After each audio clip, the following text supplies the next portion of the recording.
Olá, tribo Conteiro! Que alegria! Sextou, gente! Sexta-feira, mais tarde tem champanhe. Vem chegando, vem chegando, vem chegando! Chega junto, chega mais, chama todo mundo que a conversa é boa! Que delícia a gente terminar o mês ouvindo tão boas histórias, né? O Conteiro é assim, gente. O Conteiro é esse canteiro de gente cheio de histórias lindas, histórias de verdade, de gente como a gente. Isso é que é bom, delícia. A melhor história é a história de cada um.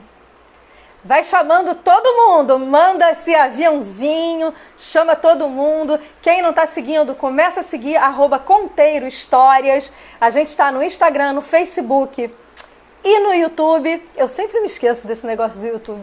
Mas a gente está no YouTube também, canal Conteiro Histórias. Vai chamando todo mundo, que tem sempre uma boa história para a gente ouvir. E a melhor coisa que tem é isso, né? Essa pluralidade, essa diversidade. Olá, Jorge! Quero bolo de chocolate. Tem Regina na área. Coisa boa! Maridão aí também conectadíssimo, não perde. Vamos lá, gente, vamos chegando, vamos ocupando todos os espaços dessa sala. O auditório é grande, dá para todo mundo sentar. Todo mundo de máscara? Tá todo mundo de máscara por aí? Então, gente, hoje é dia 31 de julho. No Brasil são 10 horas da manhã e eu já falando pelos cotovelos na cabeça de vocês. Aqui na França, 15 horas e basicamente parece o deserto, está um super calor. Aqui a gente está passando pelo canicule, aquele calor insuportável, que em português a gente fala canicule, mas a gente não usa muito essa terminologia no Brasil e que eu preferia não ter conhecido, para falar a verdade. Hoje eu falo com o Rio de Janeiro, com a Lorena Barbier, vai ser uma delícia. Muito bom. Ó, tô vendo lugar ali também, hein? Tem lugar à esquerda, tem lá no fundo também. Vamos sentando, vamos sentando, vamos sentando. Vai puxando uma cadeira, se junta. Vem com a gente que a conversa é boa. Vem com a gente que a conversa é boa. Todas as nossas conversas estão salvas no IGTV, que é aquela abinha do meio que fica no Instagram, @ConteiroHistórias. Estão todas as conversas lá. Quando termina, já fica automaticamente salvo nesse lugar. E também no canal do YouTube, Conteiro Histórias. Quem quiser compartilhar as histórias, é só enviar através do IGTV ou do canal do YouTube. Lorena já entrou e eu já vou trazer ela para essa conversa, porque é muita história para a gente falar. Meu nome é Kátia Werneck e eu estou aqui hoje para mais uma conversa Conteiro. Uma conversa Conteiro com Lorena Barbier, do Rio de Janeiro, e eu aqui de deserto de Saara, diretamente para vocês, porque a França está pegando fogo hoje, gente. Tá pegando fogo. Mas a conversa também vai pegar fogo, então vamos embora. Tô te puxando aí, Lorena. Coisa boa! Camila aí na área. Delícia. Savá Saravá na área também. Silvia. Lorena, coisa boa! Olá, tá tudo bem? Tirando esse calor absurdo que está fazendo hoje aqui, tá tudo bem, mas isso também tá bom, porque é tão raro, né, que a gente deixa acontecer que a gente também precisa, né? É tão curtinho o período de calor aqui, então deixa rolar. Verãozão. E o povo tá na rua, Kátia? O povo tá na rua? Ou não? Jornalista é assim, vocês estão vendo, né, pessoal? Lorena é isso. Lorena, você fala Barbier ou fala Barbier? Eu falo Barbier, né? Que é a pronúncia em francês. Lorena Barbier é jornalista, gente. Então ela tem que fazer uma apuração aqui rapidamente. Tá todo mundo na rua, Lorena. É muito difícil de segurar. A gente se confinou antes de vocês.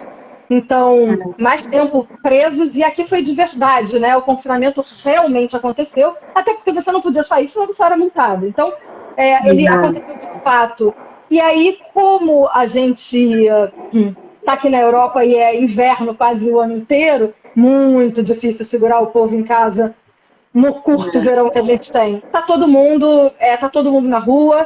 Eu vejo o uso de máscaras nos transportes. A primeira vez que eu peguei transporte foi ontem. Eu sou bem conservadora e fiquei bastante mais tempo em casa. Mas a gente sabe que pode ser que tenha uma segunda onda. Acho que está rolando um certo abuso, né? Tá todo mundo bem grudadinho mesmo. Tomando rosé na mesma taça, aquela coisa como se o Covid já acabou, sabe? Mas então, Imagina aqui, né? eu completamente imagino aí. Eu imagino bastante. Eu imagino e tenho visto umas fotos assim impressionantes mesmo, né? Mas vamos ver o que virá. A gente, de fato, é um momento muito difícil de se administrar, né? Esse fecha tudo, abre, controla, exige uma gestão muito séria que nem todos os países têm. Não, nem fala. E cada cada governo, seja estadual, municipal ou federal, está agindo de uma maneira independente aqui, né? Não tem uma coisa uniforme, uma determinação que todos acompanhem, né? Uma liderança que realmente oriente como tem que ser feito, e a gente tá todo um pouco perdido. Está tudo perdido, Obviamente, a economia, o comércio ávido para voltar à tona, voltar às atividades. O que é bem compreensível, né? A gente entende quanto isso impacta na vida das pessoas, né? Dos empresários, dos trabalhadores. Isso, de fato, é preocupante. Mas, por outro lado, o número não está nada positivo, né? Está bem alarmante ainda. Então, assim, preocupa. Saúde em primeiro lugar, infelizmente. Saúde em primeiro lugar. Mas, se você deixar, eu vou te entrevistar, tá, Kátia? Eu não posso deixar, eu preciso aprender essa técnica com você. Eu esqueci de te perguntar como é que a gente faz quando a gente vai fazer isso com uma jornalista que vai lá roubar e aí vai virar o jogo. Não vou deixar você não, hein? Você não vai ficar soltinha. Vamos contar. Você não vai ficar soltinha. Mas é difícil estar do outro lado da mesa. É difícil, Então vamos começar falando disso, porque é difícil, né? É muito difícil, porque você está sempre ouvindo histórias, né? Você é uma grande produtora de histórias, você ouve gente todos os dias. E aí, primeiro, falar da nossa própria história é sempre difícil, não é tão fácil. Né? Mas hoje é o dia teu, você é a cantora do dia, eu não vou deixar você escapar. Hoje eu vou te dar uma... Hoje quem vai te colocar no exército sou eu. Então, você é essa mistura muito interessante, né? De um brasileiro, e não é uma brasileira, a gente está falando assim, de uma pernambucana, que não é um brasileiro, é uma pernambucana que é quase uma pátria com um francês. Conta para mim isso na tua história, na sua marca de família, de vida. Eu sou assim, sou uma franco-pernambucana, mas eu sou nascida no Recife, eu me considero mais pernambucana, muito mais brasileira do que francesa, apesar de ter morado na França, né? E essa coisa do pernambucano, assim, do sotaque, na cultura, na alimentação, no dia a dia, isso faz muito parte de mim ainda, sabe? E sabe que o pernambucano tem aquela mania de grandeza, né, Kátia? Tudo no Recife é maior, é mais longo, é o mais antigo, é a mais antiga Sinagoga das Américas, é a maior avenida em linha reta. Tem uma árvore também, não sei qual é aquela árvore, é um jatobá, não sei que árvore é aquela que tem um baobá, não sei. Um baobá. Baobá é o maior do mundo. É o maior carnaval do mundo, registrado no Guinness Book, o Galo da Madrugada, entendeu? Inclusive, você sabe que foi ali, no Recife, que nasceu o Oceano Atlântico, né? Porque é a junção dos dois rios que cortam a cidade, o Capibaribe com o Beberibe, formam o oceano. Pra você ter ideia da grandiosidade. Então, você tem duas marcas de muita grandiosidade, porque você tem isso pelo lado de mãe, mas também tem isso pelo lado de pai, porque o francês é o mais inteligente, é o mais culto, é o mais intelectual. Isso aí o da melhor comida, o do melhor perfume. Tem que ter cuidado com o ego, hein? Com essa mistura de nacionalidade, tem que ter cuidado com o ego. Mas aí, minha mãe era pernambucana, nasceu no Recife, e ela, já naquela época ali, né, na década de 50, quando ela nasceu, ela era filha única, já vinha de uma mãe que tinha sido mãe muito tarde, depois dos 30 anos naquela época, imagina, né? E a minha avó tinha 13 filhos, acabou só tendo a minha mãe e já foi uma maternidade bem tardia. E a minha mãe era assim, era a ovelha negra, né? Porque gostava de fazer teatro, gostava de escrever para o jornal e gostava de viajar sozinha para a Europa. Tinha paixão por idiomas, tanto é que ela era Tô tradutora. vendo uma influência grande da tua mãe, né? Na tua personalidade. E a mulher forte, tá, ela resolveu que ia estudar na França, ia fazer acho que um mestrado em letras, alguma especialização em letras, onde ela conheceu meu pai, numa cidadezinha chamada Besançon, que é a cidade do Victor Hugo, né, que fica na Franche-Comté, nessa parte leste da França, uma cidade bem pequenininha, mas muito bonita, charmosa. Conheceu meu pai ali, meio hipster, aquele cara da onda, que estava na rua, fazia belas artes, uma vibe completamente diferente, né? Mas eles acabaram se conhecendo, se casaram. Meu irmão mais velho, que tem dois anos e meio a mais do que eu, nasceu lá em Besançon. E aí a minha mãe falou, poxa, mas a minha mãe, no caso a minha avó, né, ela é viúva, ela só tem eu como filha, ela tá sozinha lá no Recife, pô, você não topa sair de Besançon e morar no Recife, assim, na década de 70, né?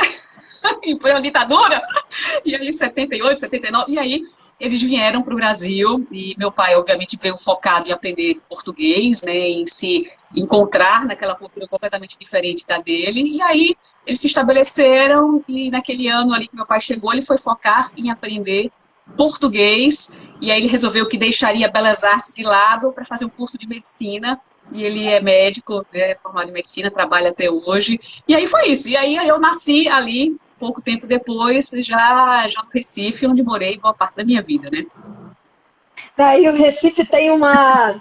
Assim, eu sou apaixonada pelo Nordeste do Brasil como um todo. Eu acho que tem uma coisa de criatividade que é do solo. As pessoas brotam com a criatividade, não sei se pela defesa, pela necessidade de sobrevivência da coisa, mas tem uma coisa cultural muito forte, muito legal, né? E você carrega isso na tua alegria, nesse teu up, assim, que não é do francês, de modo geral.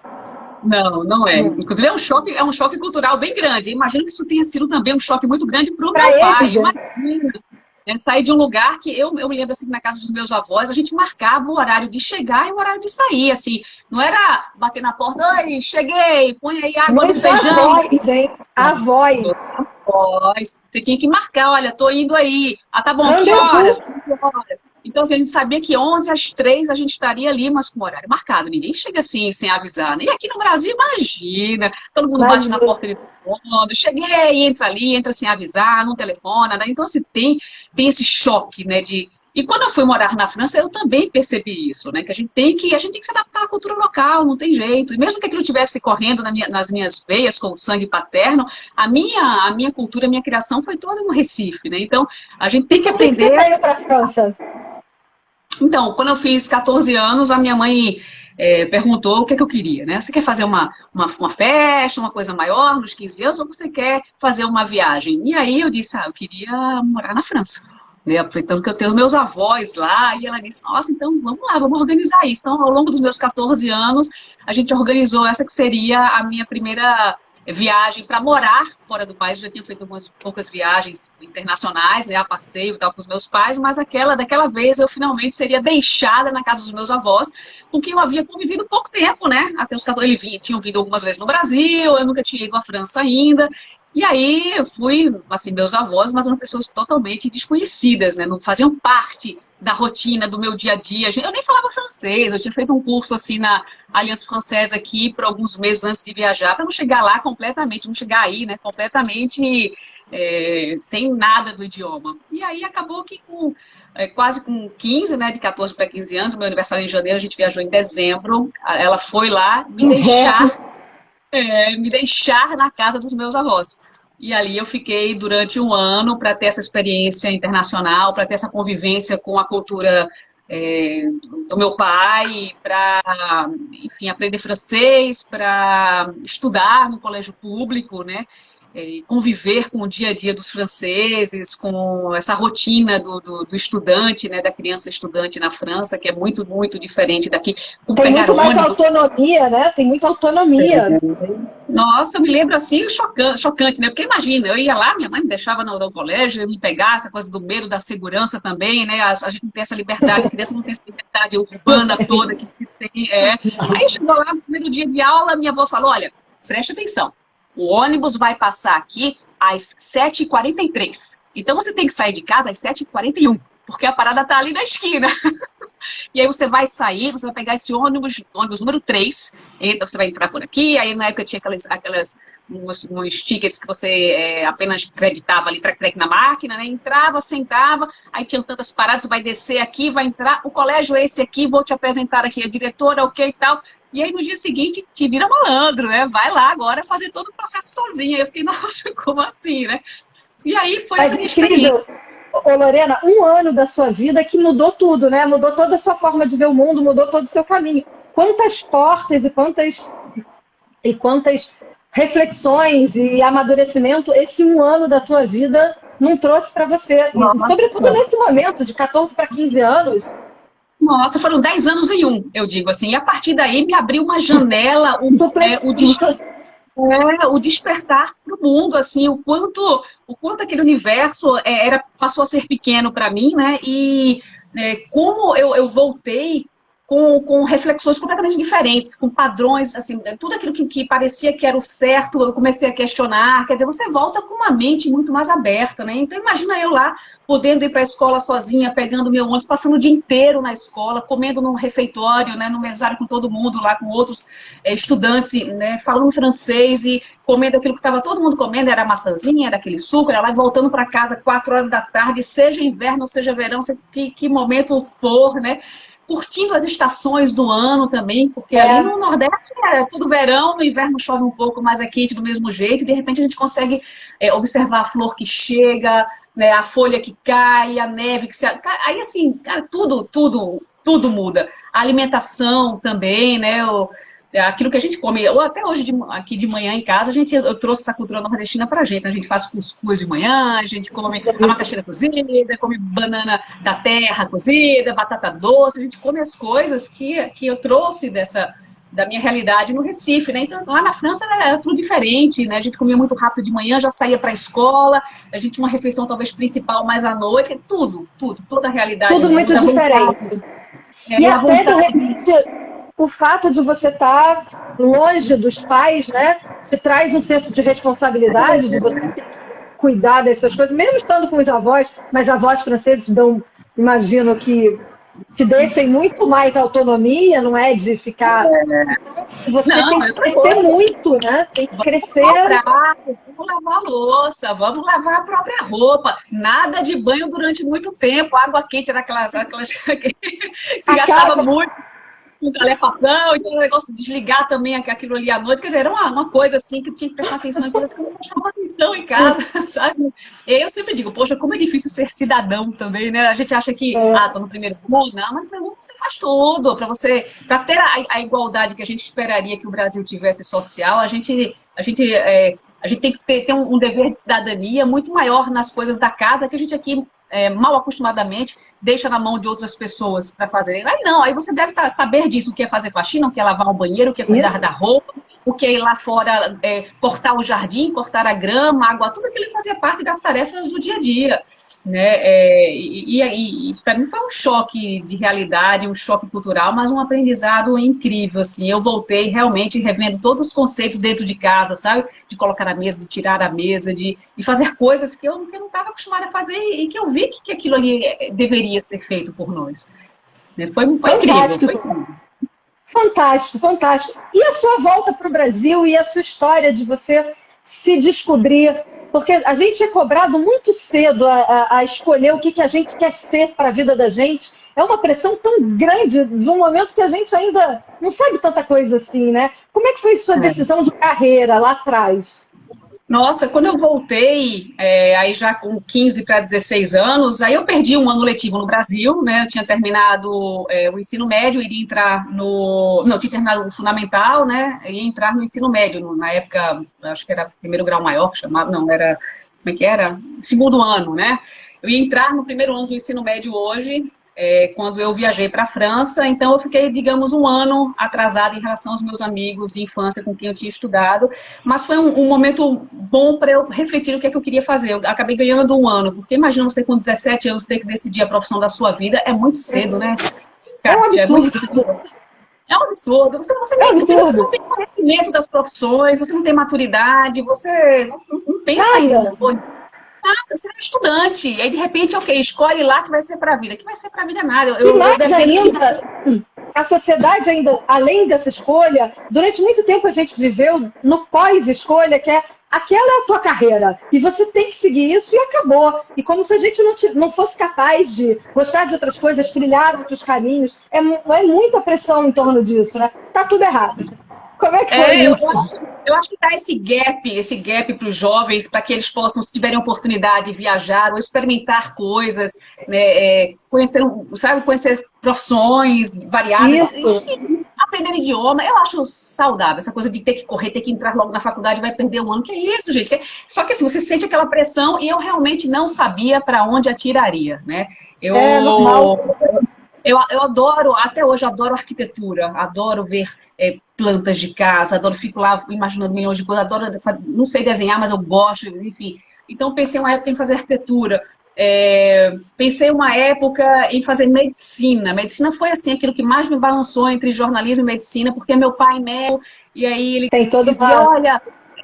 faz medicina, você vai adorar, é muito a tua cara, eu te encaminho, eu tenho muitos, já meus pacientes, e aí eu fiquei naquela coisa da medicina. Infelizmente, nessa época eu já não tinha mais a minha mãe ali no segundo ano, perto já do vestibular, ela já tinha falecido quando eu estava no segundo ano do ensino médio, então eu perdi talvez essa ajuda, esse apoio dela de conversar e de me tirar uma dúvida, o que é que eu faço e tal. Aí eu pensei em publicidade, jornalismo também, enfim, eu estava ali migrando entre essas quatro profissões no final das contas, né? E aí, no terceiro ano ali, nas vésperas do vestibular, eu realmente estava estudando o primeiro semestre para medicina. Eu comecei a fazer uns cursos especializados específicos em biologia, química e física, focando ali em fazer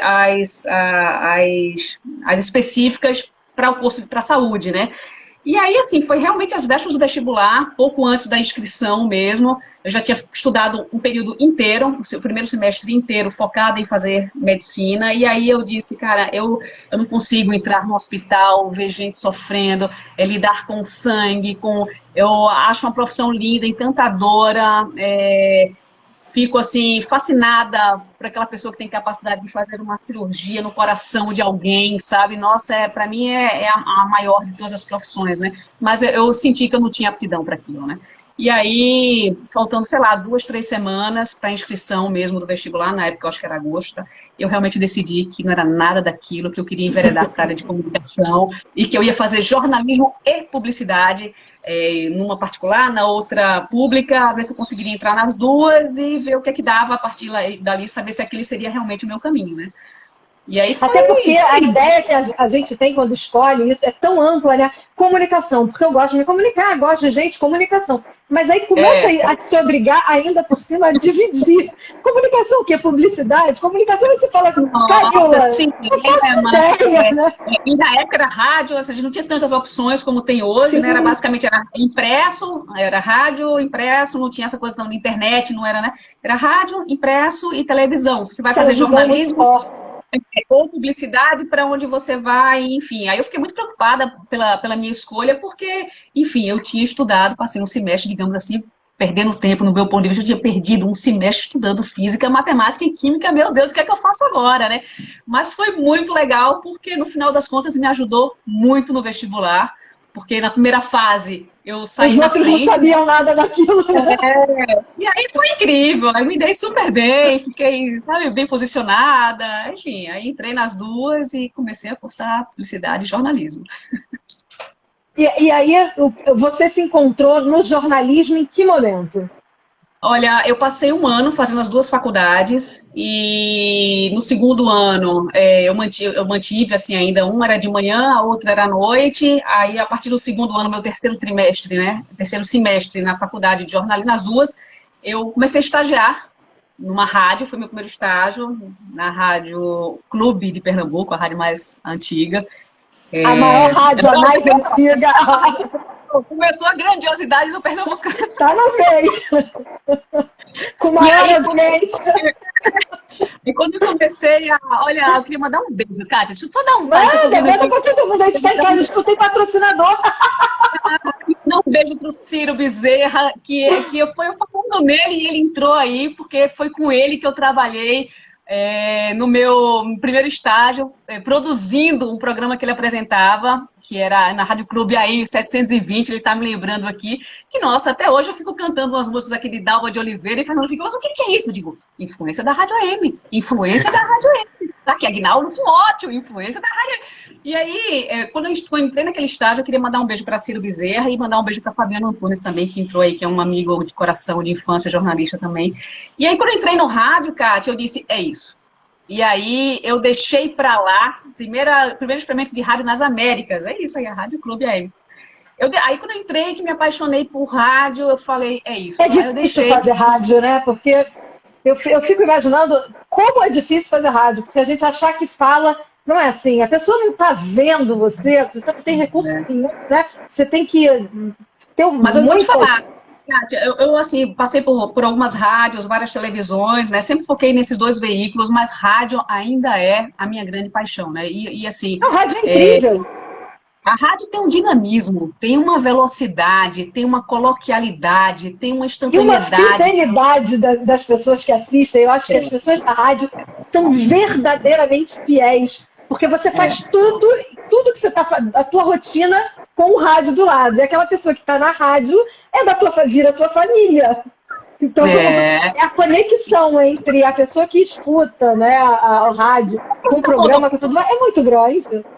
Você ainda escuta rádio? Mas como assim escuta rádio? Claro que eu escuto rádio. Eu escuto rádio, eu estou escutando rádio, pode ser até pela internet. Eu vou entrar aqui no site mas eu estou escutando rádio, estou vendo até no estúdio, né? Tem muitas que tem web ali, você consegue ver, mas é rádio, na essência é rádio. Eu entro no carro, eu ligo rádio, eu ligo na CBN, eu ligo da Band News, eu ligo para escutar. É rádio. Rádio, eu acho que é a essência, é a nossa essência, sabe? E rádio foi minha grande paixão, foi a rádio que me conduziu. Para o jornalismo mesmo. Foi ali que eu decidi, eu quero fazer jornalismo, deixei publicidade, eu nem tranquei, eu abandonei a Universidade Federal de Pernambuco, onde eu fazia publicidade, eu me dediquei exclusivamente ao jornalismo, e ali foi assim, um estágio atrás do outro, foi saindo da Rádio Clube, indo para a Rádio Olinda, depois indo para a Rádio Jornal, depois passei para a Rádio CBN, e aí eu já assumi um programa de manhã, a CBN Recife, né, ancorava as entrevistas das 9 ao meio-dia, intercalava com as nacionais, com o Heródoto Barbeiro, de quem eu sou muito fã. Quer dizer, e aí eu trouxe a rádio na minha vida até me formar, quando apareceu a oportunidade de ser repórter de TV no SBT local, que é a TV Jornal, também uma TV muito forte em Pernambuco, e ali eu comecei a trabalhar como repórter de rua. E aí era outra experiência, mas a bagagem que a gente traz do rádio, quando a gente vai para a rua para fazer reportagem em TV, para fazer vivo, você te dá uma segurança, Kátia, porque no rádio é isso, entra o ouvinte, fala com você, você responde, vem uma notícia em cima da hora, você tem que lidar com ela. Eu me lembro até hoje... Muito ágil, né? Tudo muito dinâmico. Não dá tempo de você ficar escrevendo o texto, você não escreve nada, o máximo que você escreve é o nome da pessoa que você vai entrevistar. E a função dela, vamos conversar aqui com, sei lá, o tenente-coronel do Corpo de Bombeiros, sei lá o quê, eu falei, militar responsável por essa operação. Você anota o nome dele ali para não esquecer e o cargo dele ali embaixo e acabou. Então, eu me lembro até hoje, assim, de uma coisa que ficou muito marcada. Aliás, tem dois momentos que ficaram muito marcados na minha vida, assim, de rádio. Foi um incêndio numa loja, eu acho que era Mesbla na época.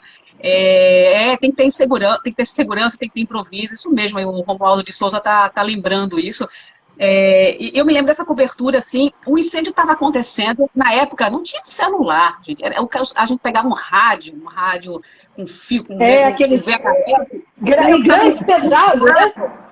Não tinha um rádiozinho que estava no próprio carro, você apertava ali e fazia, aí o rádio chiava, você fazia, manda me chamar, tô aqui, pode chamar, Lorena, aí a gente ficava esperando lá, tocava uma vinhetinha lá, pluf, e você chama. E eu me lembro, assim, a primeira vez que eu entrei, né, na Rádio Jornal, que tem uma grande repercussão com um comunicador chamado Geraldo Freire, lá de manhã, também em Pernambuco, foi uma reportagem, uma matéria sobre uma campanha do Detran. E aí eu lembrava que eu estava com o rádio na mão e eu tive que chamar o fiscal lá do Detran para vir até o carro, porque eu não tinha como ir até ele, né? Tinha um fio ali dentro, né? Então a gente tinha que trazer o cara praticamente para dentro do carro, para poder a gente conseguir entrevistar usando aquele rádio ali. A gente entrava assim, né? Mas assim, as duas coberturas que me marcaram foi esse incêndio, quando eu estava lá e me disseram, tá rolando um incêndio, vai para lá, o endereço é tal. Quando eu cheguei lá, aquele incêndio estava acontecendo, e aí o Geraldo, né, o comunicador, já me chamou para entrar no ar e eu contava os andares do incêndio ao vivo. Falei, bom, Geraldo, está acontecendo aqui na rua tal incêndio, olha, vamos ver, 1, 2, 3, 4, está no 7º andar um incêndio. E aí vem todos também os erros que você comete quando está numa situação ao vivo. Eu me lembro que eu falei escada Magiros, do Corpo de Bombeiros. Aliás, mas o que é muito parte de quem está fazendo ao vivo e quem pode improvisar, mesmo que a pessoa tenha muita segurança, que tenha muito talento. E eu vejo hoje uma cultura muito forte ali de crítica ao erro, tá difícil, né? As pessoas estão mais cri-cris com o erro, porque isso não incomodava naquela época. Você tinha tanto problema com o erro? Não, naquela época não tinha essa divulgação toda, essas fake news, essa quase que uma perseguição, né, que existe na internet, uma perseguição. Que coisa louca, né? Dualidade, você é muito bom ou você não presta para nada, né? Uma coisa assim, não existe uma falta de tolerância com o erro, e a pessoa está ali fazendo ao vivo, falando, entrevistando, contando, narrando, vai passar muita coisa. História que tem início, meio e fim, e assim, eu já falo muito acelerado, imagina também ter que pensar, eu fazia fono para isso, fala devagar, mulher, senão ninguém entende, isso é rádio AM, cheia de chiado, né? Então eu tinha que me concentrar em falar devagar também, e tentar fazer com que o meu raciocínio acompanhasse o que eu queria falar sem me atropelar. Olha, era uma... E aí veio a grande cobertura da minha vida no rádio, que Ciro está me lembrando aqui, era exatamente ela que eu ia falar, que foi a morte de Frei Damião. Frei Damião de Bozano era um frade capuchinho, né? E Frei Damião morreu. Só que Frei Damião, antes de morrer, passou uns 45 dias internado no Hospital Português lá do Recife. Então a gente tava plantão, era basicamente um plantão na porta do quarto onde estava Frei Damião. E a gente estava assim umas 10 vezes de manhã, ao longo da manhã, falando como é que estava o estado de saúde de Frei Damião. Eram boletins que eram divulgados, coletivas com os médicos, aí entrava uma enfermeira, a gente falava, a enfermeira entrou, e aí saiu com uns equipamentos, saiu com equipamento e tal, passou... E eu me lembro assim que tinha os colegas de televisão, na época eu estava em rádio, os colegas de televisão faziam boletins todos os dias no final da tarde, como se Frei Damião tivesse falecido naquele dia, para deixar para os plantões, caso ele venha a falecer na madrugada. Então, já que pronto. 8 dias internado, e hoje ele aí já estava gravado. Bom, já 8 dias que o Frei Damião está internado, mas hoje ele faleceu. E assim a gente fez essa cobertura, que eu passei 45 dias no especialista em Frei Damião de Bozano. E aí, nossa, Kátia, aí fizeram um jornal chamado Frei Damiânico. Acho que quem procurar na internet vai achar, com todos os erros que a gente, jornalista, cometeu naquela época, né? Porque foram... Aí a gente se divertia com isso, diferentemente de hoje, que talvez muitos fiquem aborrecidos. Mais agressivo, né? Naquela época fizeram um jornal, e tá lá, o Jornal dos Erros. Eu sou campeã dos erros. Porque eu tô lá no rádio o tempo todo. Você é campeã porque, afinal de contas, você é do Recife. É a que mais errou. Não, porque você o tempo inteiro entrando no rádio, falando. Nossa, o Frei Damião, ao invés de ser entubado, ele entrou pela tubulação. O Frei Damião era uma coisa assim. O Frei Damião, quando ele faleceu, coitado do Frei Damião, aí fizeram mais 4 dias de cobertura pra gente, né? Até o Fernando Collor, na época, foi lá para o sepultamento do Frei Damião. Aí colocaram no estádio do Arruda, um estádio de futebol enorme, fizeram lá o velório do Frei Damião. E aí veio o caixão levado para o helicóptero, e a gente falava que o helicóptero deu uma volta olímpica no estádio do Arruda. Nossa, teve de tudo, Kátia. Foi quem procurar aí vai se divertir. O Ciro está dizendo que foi parar na Folha de São Paulo. Olha aí, o Damião, eu nem sabia disso, Ciro, na Folha de São Paulo. Acho que quem colocar foi sucesso, né? Vai achar, mas aquilo foi uma cobertura que marcou a minha vida, assim, marcou, porque além de você ter se especializando num determinado assunto, a quantidade de vezes que a gente tinha que entrar, tudo era de super interesse, criaram-se vinhetas nos programas de rádio e televisão, depois foram 4 dias de velório, depois teve não sei quanto tempo de sepultamento numa catedral, numa igreja, onde colocaram o caixão dele para as pessoas visitarem, em filas para visitar, enfim, aquilo tornou-se um grande evento que durou, sei lá, uns 2 meses entre a doença e o falecimento dele, e aquilo me trouxe também uma capacidade de improviso incrível, né, por estar no rádio. E quando eu passei para a televisão, para fazer vivo, era fichinha. Era muito fácil, adorava fazer, gostava.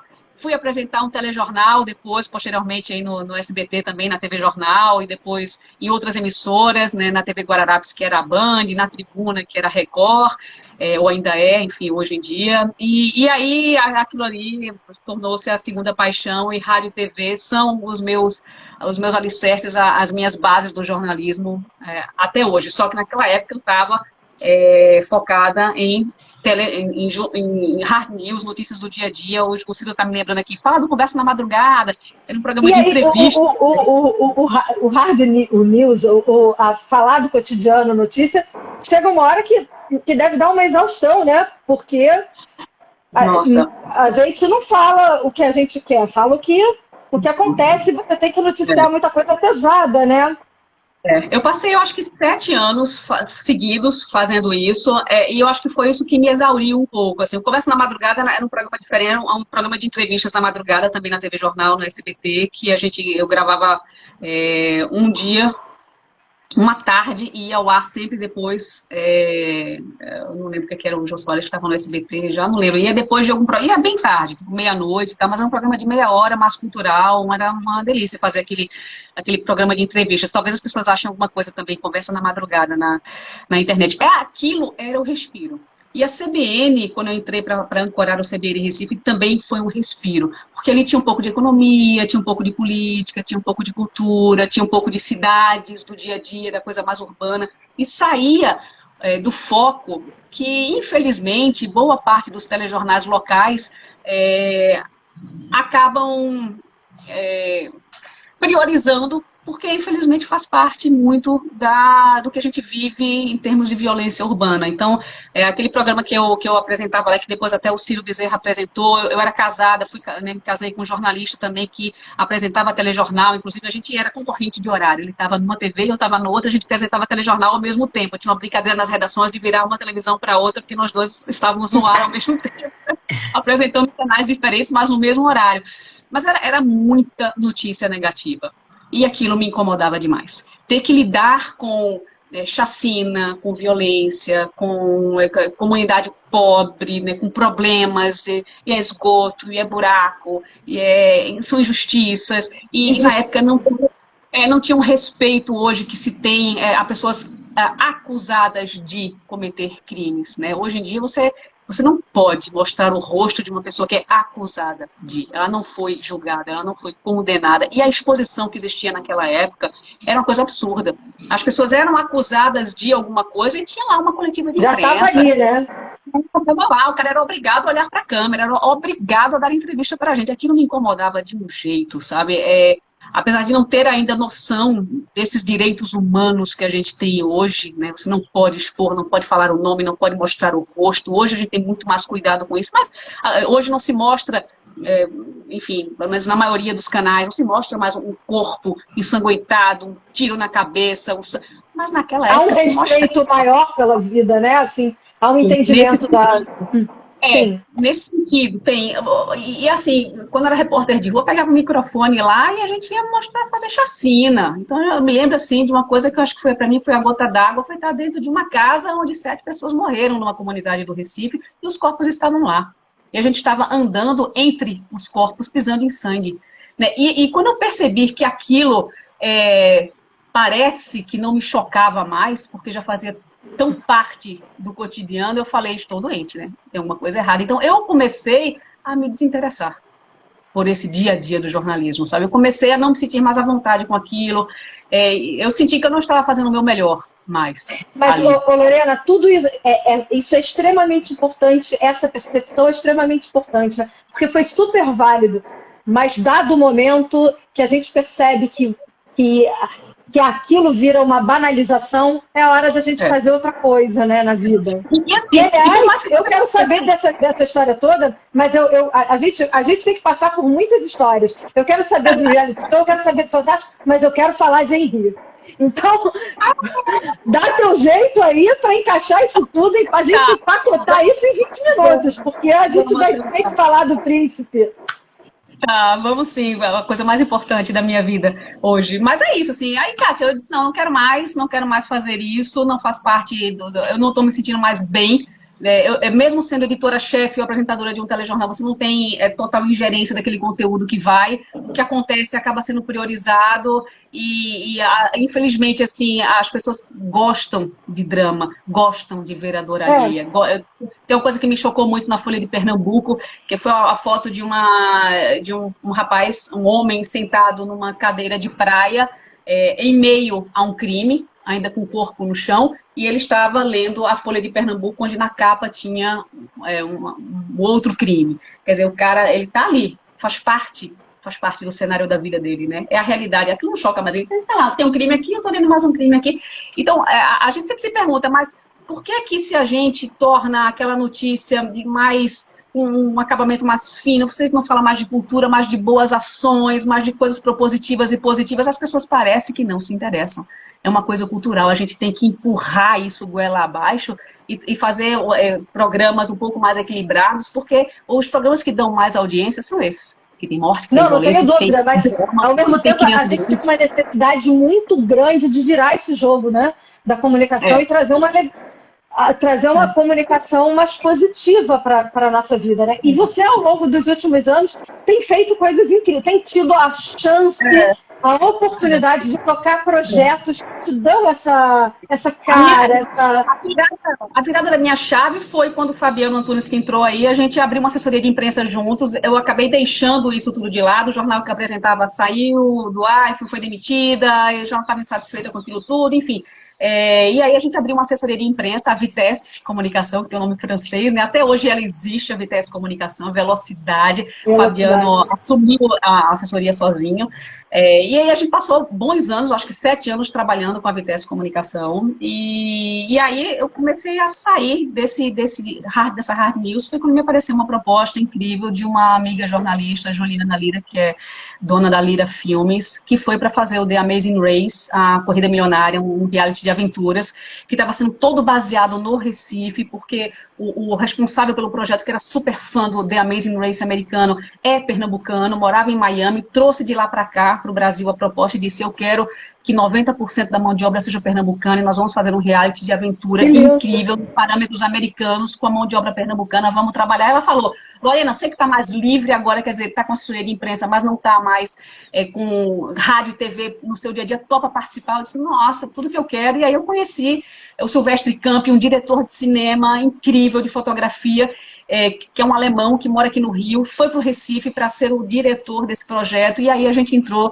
no The Amazing Race, que foi veiculado aqui no Brasil, acho que foi pela Rede TV, mas foi para os Estados Unidos também, e a gente fez uma versão brasileira, eram 12 equipes, viajando 40 dias pelo Brasil, com a final da prova no Chile, o vencedor ganhava R$1 milhão, e aí era prova de aventura, eles pegavam uma fichinha na mão e diziam, ok, vá para o Aeroporto Internacional dos Guararapes, no Recife, e pega o primeiro voo com destino ao Rio de Janeiro. Aí o cara ia lá, entrava no táxi, virava, tinha que pegar dinheiro no meio do caminho, conseguir embarcar naquele voo, obviamente que o voo já estava bucado para ele, mas enfim, quem chegasse ia embarcando primeiro, ele chegava aqui no Rio, no aeroporto tinha uma outra pista, pega um carro que está aqui na garagem, vai direto para Santa Teresa, enfim, a gente acompanhava aquilo ali. Eu era uma das pessoas que estava na rua, acompanhando essas duplas, entrevistando elas, para contar aquela história nesse reality de aventura, e aí, a partir daí, eu disse, é isso que eu quero fazer. É esse jornalismo, com esse jornalismo de entretenimento que eu quero trabalhar. Mas é fácil gostar disso, né? Foi mais fácil. Como não gostar? Não foi dureza gostar. Não, fluiu, foi orgânico. Mas eu não tinha essa visão no Recife, né? Eu não tinha essas possibilidades, assim. A gente tinha umas produtoras de publicidade, tinha campanhas políticas, eu fiz 7 campanhas políticas também, tinha o jornalismo do dia a dia, rádio, TV, jornal, tal. Eu não enxergava que isso também poderia ser jornalismo, e era, porque a gente entrevistava as pessoas, a gente contava uma história, a gente tinha que contar a história daquelas grupos, o que elas viveram naquelas 24 horas de aventuras e tarefas, até chegar aquele pit stop do dia, que é onde elas dormiam e recomeçavam a missão no dia seguinte, e elas iam sendo, quem chegasse por último ia sendo eliminado, enfim, quem ficou no final tinha uma prova final para ser realizada no Chile, e foi uma dupla vencedora que até hoje é minha amiga, mas enfim, quando eu passei por isso, eu entendi que era esse o caminho que eu queria fazer. E aí foi quando eu acabei vindo para o Rio, em 2009, né? Na época, estava com assessoria de imprensa, tinha passado por esse projeto, e esse diretor alemão mora aqui no Rio, e eu vim para cá, inicialmente para fazer uma pós em comunicação política, porque eu também estava intercalando com campanhas políticas ali, eu queria me aprimorar um pouco mais na comunicação política, tentar pegar a coordenação de uma campanha no ano seguinte, 2010. E aí, quando eu cheguei aqui, eu, obviamente, entrei em contato com esse diretor de fotografia, o Silvestre Campi. Ele falou, Lorena, você está aqui no Rio? Ele ainda fala com sotaque alemão forte. Estou assim. Ele, então, tem um projeto para a gente fazer de aventura com o paraquedista Sabiá, que é um projeto chamado Queda Livre. Sabiá. É para Disney. O que é que você acha? Eu disse, nossa, quero muito. E aí eu embarquei nesse projeto e a gente também saiu viajando o Brasil afora, procurando pontos virgens para salto de parapente, para salto de wingsuit. E aí a gente fez um baita projeto de aventura com o Sabiá. E aí depois eu acabei indo para São Paulo. Em São Paulo, uma produtora que tocava esse projeto do Sabiá me convidou para fazer outros projetos lá. Eu terminei o ano de 2009 lá. E aí, já sabia, aí sim, eu já sabia exatamente o que me fazia feliz no jornalismo, eu estava me sentindo revigorada, revitalizada, disse, é isso que eu quero. E aí, no final do ano, eu só avaliei entre Rio e São Paulo, aí eu fiquei, nossa, eu quero trabalhar com isso, mas eu queria morar no Rio, né? Que é uma cidade maravilhosa mesmo, com tanto verde, com tantas possibilidades de natureza, de mar, apesar das dificuldades todas que a gente tem no Rio, mas é uma cidade incrível. E aí eu disse, poxa, eu não sei, Cátia, quando eu olho para trás, eu não sei como é que eu tomei tantas decisões assim, porque quando eu vim para o Rio, eu coloquei meu apartamento para alugar, não tinha nada aqui, eu vim fazer uma pós em comunicação, né? E aí meu apartamento já não tinha mais como voltar, porque meu apartamento estava alugado. No final do ano eu disse, pai, manda meu carro, bota as coisas dentro, põe na cegonha que eu vou pegar no aeroporto. E de repente eu estava com o meu carro aqui, não tinha emprego, meu apartamento no Recife estava alugado, a assessoria de imprensa, a Vitesse Comunicação, o Fabiano acabou assumindo, porque a distância não dava para eu conduzir como deveria propriamente, né? E de repente eu estava no Rio assim, sem nada, mas com foco de que eu queria trabalhar com aquele entretenimento.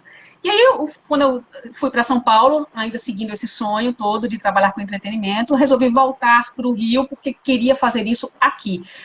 E aí, vim para cá, com a mão na frente e outra atrás, aluguei um chalé ali em Itanhangá, no meio do mato, era rato, era barata, era voador, era cobra, era tudo. Eu estava lá naquele chalé de vidro, cheio de mato, assim, cheio de mosquitos, sendo devorada pelos mosquitos. Era dezembro de 2009, perto do Natal, né? Não tinha com quem passar o Natal, não tinha ninguém, não conhecia ninguém, a não ser o Silvestre aqui, mega perdida, mas sabendo que eu queria trabalhar com entretenimento, sem conhecer uma alma para procurar. Acabei indo passar aquele Natal com uma pessoa que eu tinha acabado de conhecer, uma mineira, que disse, pô, você tá fazendo o quê aí sozinha? Vamos comprar minha... E fui eu lá para Juiz de Fora, passar o Natal com a família que eu tinha conhecido naquele dia ali. Isso é muito do brasileiro, né? Fazer essa conexão tão rápida, onde a pessoa se torna sua família, super intimidade. Vamos passar Natal junto. Eu tava lá naquela ceia de Natal, fazendo, meu Deus, eu não conheço ninguém aqui, nem quem me chamou, nem não é, sabe? Mas enfim, mas estou me sentindo abrigada, acolhida, né? E aí, em janeiro, quando eu voltei depois do Ano Novo, Natal, aqui para o Rio, eu tive a grande sorte, eu acho que a gente, quando vai assim com um pouco de coragem, um pouco destemido, um pouco, sei lá, acho que quando você é um pouco mais jovem, você faz essas coisas sem pensar muito nas consequências, quando você não tem família, não tem filho, não tem nada, você se joga mais até, né? E aí me calhou assim de estar no lugar certo, na hora certa, porque naquele momento ali, o Fantástico estava abrindo um núcleo de quadros e séries, que eles queriam ter um núcleo só para a parte do entretenimento. E aí o editor-chefe na época, o Frederico Neves, ligou para a produtora de São Paulo, onde eu tinha feito aquele projeto do Sabiá, e perguntou, olha, vocês me indicam alguma produtora, um produtor que tem experiência com linguagem de reality, né, que saiba trabalhar com jornalismo mais de aventura, mais do entretenimento, e que mora no Rio, não quero trazer ninguém para cá, tem que estar aqui já. Bom, eu já estava aqui, né, estava no chalé lá no meio do mato, em Itanhangá, no meio dos bichos, do zoológico, mas eu estava no Rio. Ela falou, olha, tem uma que passou por aqui que a gente queria tanto que ela voltasse, ela já está para voltar em maio. Ela disse que se não conseguisse nada no Rio, voltaria para cá. Mas eu não posso deixar de não indicá-la, que foi a Nádia Agudo, dona da Yoyo Filmes, daquela época que já fechou a Yoyo, quem me indicou. E aí o Frederico me ligou, eu digo, aí ela me ligou, Lorena, você queria trabalhar no Fantástico? Eu digo, Fantástico? Será que eu vou? Olha, E é melhor do que isso, hein? É melhor do que isso. Não é hard news, não vai ser o dia a dia. Vai ser um núcleo de entretenimento. Eu queria mandar um beijo aí pro Rodolfo, que entrou aí mês que tá aí. Eu disse, o quê? Entretenimento e no Fantástico? Tá de brincadeira. Isso O universo conspira, o universo conspira, não tem jeito. Não estava no maior dos meus sonhos, cara. Se você perguntasse na faculdade o que você quer fazer, eu jamais diria, eu quero trabalhar no Fantástico. Eu jamais poderia ter essa pretensão, não tinha essa pretensão, nem passava isso pela cabeça, né? Não sabia nem se o Fantástico estava sediado no Rio ou em São Paulo, eu não sabia. E aí, quando ela me falou isso, ele fez, então eu vou te indicar, Frederico Neves, editor, vai te ligar. Eu falei, senta e espera, né? E aí ele ligou 2 dias depois. Eu sei que 10 dias depois, Kátia, eu estava sentada na minha mesinha, no Fantástico. Sem acreditar, né? Eu me lembro que quando eu entrei no carro, que tinha acabado de chegar na cegonha que meu pai mandou, depois dessa reunião com o Frederico lá no Fantástico, eu entrei no carro e eu gritei. Eu falei, tornou Fantástico! E aí, nossa, foi muita alegria naquele momento, assim, porque imagina, eu acho que isso é o ápice de qualquer jornalista, assim. Poder lógico, numa equipe de altíssimo nível, num programa que representa a nossa cultura. Gente, o Fantástico é o que a gente mais perto do que conta a história da vida de todos nós, né? Assim, eu acho que é uma grande referência, por mais que haja críticas, por mais que a gente esteja nessa polarização, às vezes a gente pode ser apedrejado se sair na rua num carro da Globo, com o microfone da Globo, como pode ser aplaudido também. Então, assim, as pessoas falam, aquela coisa da dualidade, da bipolaridade que a gente já está conversando aí há um tempo, né? Às vezes é difícil estar onde eu estou, mas às vezes é muito gratificante também. E o retorno que aquilo que a gente faz traz é enorme, e isso é muito gratificante, né? E aí, quando ele falou, olha, é um projeto que a gente está abrindo agora, você vai fazer quadros e séries, é só entretenimento, você não vai fazer o dia a dia. Meu Deus, eu não quero fazer o dia a dia. Eu já saí do dia a dia. Jura que eu vou ter assim um pouco de estabilidade para fazer o que eu quero, que é entretenimento. Ele fez, e o primeiro projeto é com o Fiuk, filho do Fábio. Nossa, Fábio Júnior. Fábio Júnior sempre foi a minha paixão da vida inteira. E de repente eu estava no Fantástico fazendo um quadro com o Fiuk, filho do Fábio Júnior. Caramba, cara. E assim, e você tá, o quê? 10 anos no Fantástico? Desde 2010. 11 anos. Então, 10 anos. Quase 11. São muitas portas, muitas pessoas, muitos lugares que você visitou pelo Fantástico, né? Muita coisa que o Fantástico trouxe na tua vida. E assim, o mais legal, Kátia, é que eu consigo fazer coisas propositivas no Fantástico. Isso me dá um prazer enorme. Um prazer, assim, é mesmo incomensurável, não tem outra palavra, porque com essa parte do entretenimento eu faço alegria. Alegria ou coisas legais, ou coisas realmente positivas, exemplos bacanas, que me deixam feliz porque você consegue trazer esse pacote de uma coisa, de uma energia boa, em meio a outras notícias que são de investigação, que fazem parte do nosso dia a dia mesmo, agora da Covid, que está super aí, 70% do Fantástico, 50% talvez, né, um pouco menos agora, seja isso, mas aí tem mistura, tem aquilo que é uma revista eletrônica, que é o Fantástico, né? Então tem investigação, tem crime, tem um pouco de política, tem o dia a dia... E tem entretenimento, né? E tem isso, e tem Mulheres Fantásticas, que é um quadro que eu estou tocando hoje, que é um quadro que eu estou fazendo agora, vou parar depois da entrevista e vou focar nisso de novo, que é um quadro com a Poliana Brita, que é a apresentadora do Fantástico, que a gente procura mulheres fantásticas no Brasil e no mundo.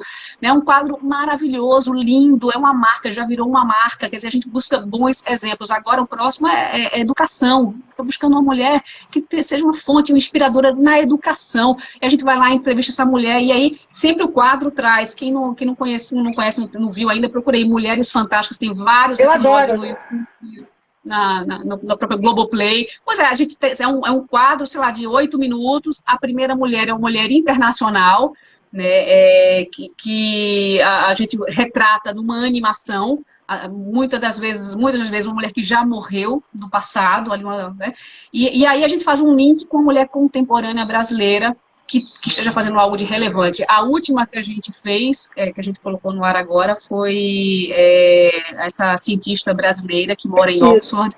Na verdade, ela mora em Liverpool, mas é um dos braços de Oxford na vacina contra a Covid, né? Então, assim, é um projeto incrível. E tem coisas de humor, o Meu Filho Nunca Faria Isso com a Renata Ciribelli, a gente faz experiências com adolescentes para saber como é que eles reagem diante de uma determinada situação. Tem o que você faria, né, com o Ernesto Palha, também são situações na rua, vamos lá colocar, né, fingir que tem um mendigo sendo agredido numa encenação para ver se as pessoas vão lá e defendem, quer dizer, você traz também as pessoas É uma a boas reflexão. ações. Não. Nossa, tem tanta Muito coisa bem. bacana. E aí eu tô super... Lorena, eu não sei como. Aliás, é uma coisa que eu tenho que perguntar para você. Eu não sei como diz para as pessoas: ó, nosso tempo está acabando muito, a gente está estrangulado. Eu vou perguntar tecnicamente depois para você como é que a gente faz isso. Mas a gente tem exatamente 5 minutos e a gente tem que registrar o Henri aqui nessa 5 conversa. minutos não são suficientes para eu falar desse amor enorme que é o Henri, que é ser mãe, Kátia. Nessa hora que a gente fala em estourar o tempo. Estourou o tempo, gente. Estourou o tempo, mas não deu para contar de tempo. A maternidade é uma coisa, é uma realização. Depois de eu ter me estabelecido, digamos assim, profissionalmente, de ter me realizado, me encontrado onde eu queria, depois de tanto tempo patinando na profissão, né? Trouxe uma lacuna enorme na minha vida, que ela já era um objetivo, eu já queria, já estava dentro de mim a questão de querer ser mãe. Mas essa vontade, ela era sempre postergada diante de outras coisas. No caso, toda essa mudança da minha vida, viajar, morar em tantos países, fiz mestrado em Londres e fiz especialização na Espanha, bolsa de estudo, fui e voltei várias vezes, morei na Itália para estudar italiano e fui para a Suíça, passei 5 meses, enfim. Entre tantas idas e vindas em me encontrar profissionalmente, o projeto Ser Mãe sempre ficava para depois. Eu fazia, não, ainda não. Peraí, tá sem som. Tá sem som? Ah, não. Numa... Oi. Voltou, pessoal? Eu tô te ouvindo baixo, Kátia. Você tá me ouvindo? Não, você, ó, parei de ouvir ela. Acho que vocês já estão ouvindo a Lorena? Oi, as pessoas estão me ouvindo? Eu tô. E as pessoas estão me ouvindo também? Sim? Voltou. Voltou, né? Pronto, agora eu tirei aqui, vou segurar na mão, então. E aí, Kátia, o projeto... Deixa eu tentar colocar aqui de novo o celular. O projeto Henri foi sendo postergado. E assim, quando eu me estabeleci com 37 anos apenas, apesar de sempre ter o desejo de ser mãe, até porque veio de uma família pequena, mãe era filha única, minhas tias paternas moravam na França, não tinha primos, tios, não tinha essa convivência em casa, eu tinha perdido o avô cedo, minha mãe morreu vítima de assalto quando eu tinha 17 anos, a família pequena fazia, nossa, eu quero família, eu quero um filho, eu quero sentir esse amor, que todo mundo diz que é uma coisa incondicional, né? E aí, com 37 anos, eu falei, estou pronta. Quero ser mãe. Mas aí eu não encontrava um parceiro certo, eu não encontrava Eita, Cris, não posso ir agora. Chegou o hortifruti aqui, mas eu vou... Pode, por favor. Cara, pode subir. Agora eu vou ter 5 minutos mesmo, tá? E assim, com 37 anos, Cris, Kátia, veio esse desejo de ser mãe, mas eu não estava num relacionamento sério, não estava estabelecida com ninguém, e aí começou a corrida contra o tempo, fui chegando aos 40 anos e eu disse, poxa, eu vou congelar óvulos, porque agora a coisa tô no limite, tô no segundo tempo, e aí eu comecei a fazer tratamento de congelamento, fiz 5 sessões de congelamento de óvulos, só consegui congelar 4, estava com uma baixa, uma baixa reserva ovariana, né? E aí comecei a ficar muito preocupada. Disse, nossa, não tenho óvulo suficiente, tô velha, com 40 anos, não tem ninguém. E aí foi quando apareceu o Fernando na minha vida, Fernando Lucas, o meu marido. Esse querido. Muito cheio de empolgação, de energia, de vida, como eu. Já tinha uma filha de 18 anos, mas queria ser pai de novo. Mas viajando muito, trabalhando fora, tal, eu fiz, bom, eu vou continuar congelando os óvulos. A gente acabou de se conhecer, não dá pra gente falar sobre isso agora. Deixa eu congelando e mais daqui a um tempo, daqui a uns aninhos, a gente pensa sobre isso, contanto que eu tenho os óvulos e um parceiro com quem eu acredite que vale a pena construir uma família e uma vida, né? E ter filhos e tal. E aí, nesse processo de congelamento de óvulos, eu acabei engravidando naturalmente. Não esperava, porque eu tinha feito uma estimulação ovariana para retirar os óvulos e fazer posteriormente uma inseminação. Nessa estimulação ovariana, acabei engravidando. Fui retirar os óvulos, o médico não achou os óvulos, disse, olha, você deve ter perdido, vamos fazer de novo. Eu ia fazer a 6ª estimulação, e na verdade eu era grávida, e ele obviamente, não percebeu aquilo na hora, né? E eu só vim descobrir com 2 meses, 8 semanas, e aí nasceu o Henri, de parto normal. Cheguei na maternidade com 9 centímetros de dilatação. Né? A gente teve pneu estourado no meio do caminho, pneu que murchou, várias 20 paradas de posto de segundos, gasolina. 20 segundos. E aí, quando chegou lá, do momento que a gente conseguiu chegar na maternidade ao momento que ele nasceu, foi menos de meia hora. Ninguém da equipe médica conseguiu chegar, foi atendida pela emergência mesmo, do hospital. A minha médica obstetra chegou lá já para colocar a mão e tirar a criança, né? Foi uma loucura, mas aí nasceu também a maior alegria, a maior